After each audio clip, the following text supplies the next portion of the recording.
JR from the chat, what's wrong with the mother? Was she on dope? The mother may have been trafficking her for money. Not saying Sterns isn't guilty, but the mother is just as guilty. Poor child. Who could she trust? JR, you know, I have my suspicions, deep-seated suspicions in regards to Jennifer Soto.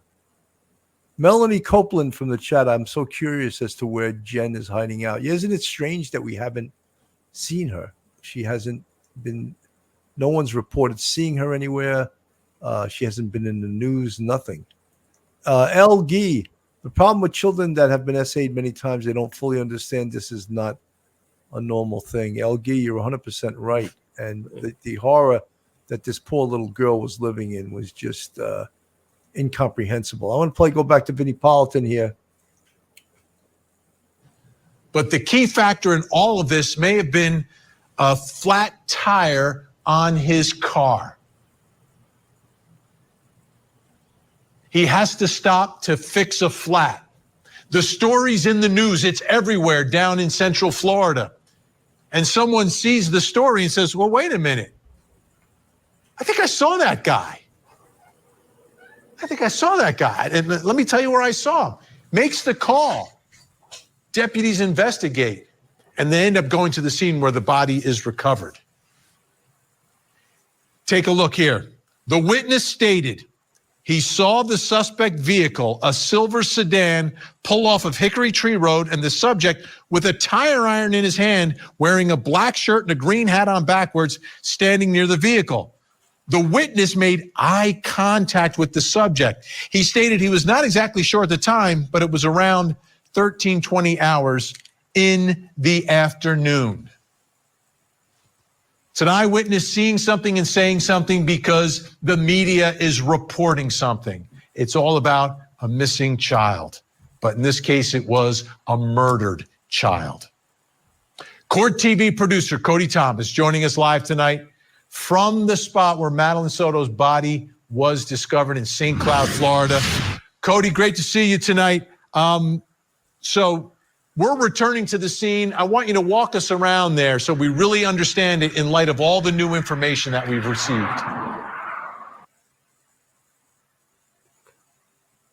These calls they got and this information they got was what enabled them to find Madeline Soto's body. The eyewitness that saw him changing a flat, that gave them an area. And then they also did surveillance, or they pulled a video from license plate readers that showed the route that he took there. So when Vinnie Politan said, and you hear it has said ad nauseum throughout this country, and it was sort of the rallying cry after 9/11 is if you see something, say something. And sure enough, someone saw something, a man changing his tire. And that, sure enough, was Stephan Sterns. And that gave them an area to look where and then they subsequently found Madeline Soto's body. So a great job there. Of course, Vinny, let me give you a little lay of the land here. As you can see, in either direction on this road, it's pretty rural, it's pretty flat. And as you can see, there's not too many cars coming, so obviously not too busy. Lots of woods, there's even some cows back here behind me over there. But what's important about where we're standing right now, you mentioned that eyewitness seeing Stephan Sterns carrying that tire iron. He was actually right here in this area, changing the tire on that silver Lincoln MKZ. Now, how do we know that that eyewitness was correct about seeing Stephan Sterns? Well, according to those court documents that we now have, he was caught on camera back at the dumpster at Venetian Bay, conveniently throwing away a spare tire in that dumpster. So let's walk across this road to show you a little bit more, but we're gonna look both ways to stay safe. Coming across over here, and this is actually the remainder or the continuation of a memorial for Maddie. As you can see, they've left some lockets here. When we were here just a few months ago, back in March, when the story was still very fresh, there was a little more luster to it, but obviously this community still cares. And actually, as I'm reading the sign right here, it says the memorial display is being relocated, new location to be announced. So obviously, members of this community still care about this story. But what's most important, and also probably the most sad part about this, is that off here to my left, in that bamboo thicket among those trees, is actually where her body was eventually found by police. So as you can see, it's very rural, very, very wide open out here, easily accessible by anyone. Now, Cody, another important part of this was how he got there, right? Is that barbed wire fence that is right behind you now?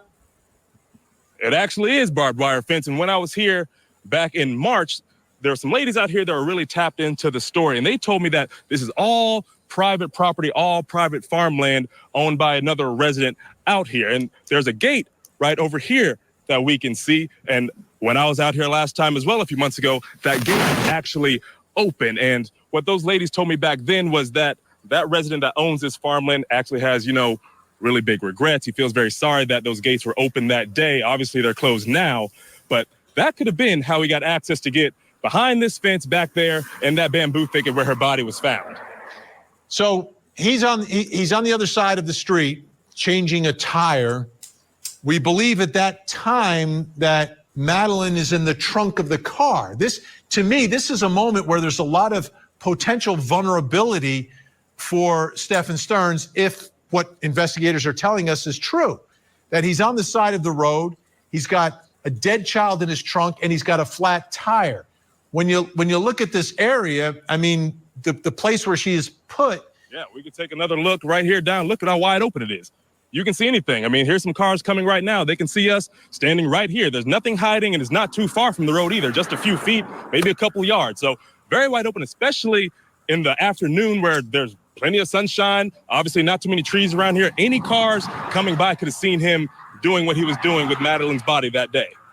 So I guess the question is, which comes first, the disposal of the body or the flat tire? And I don't know if we know the answer to that, but if that gate was open, he would have been able to pull his car a little bit closer so he doesn't have to literally carry a body across the street.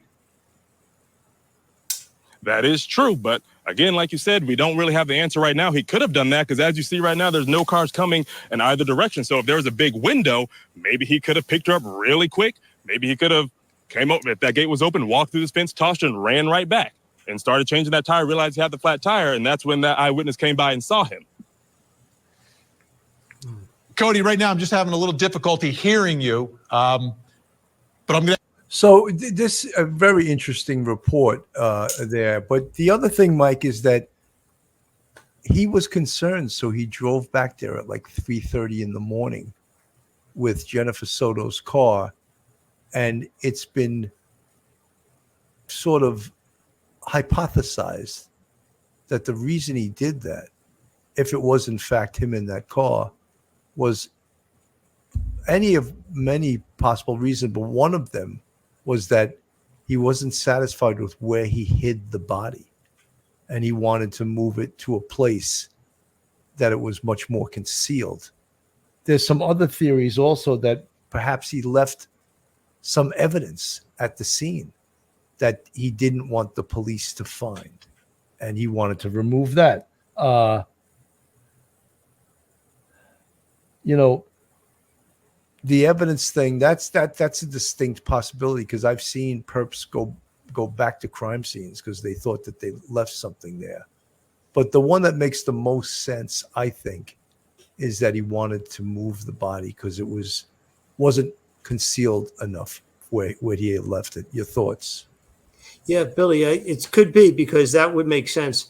If he had that pulled over, he had the jack out, he had the spare tire out, and he said, I think in an interview he with the police, he had hurt his finger doing it or something like that, hurt his thumb.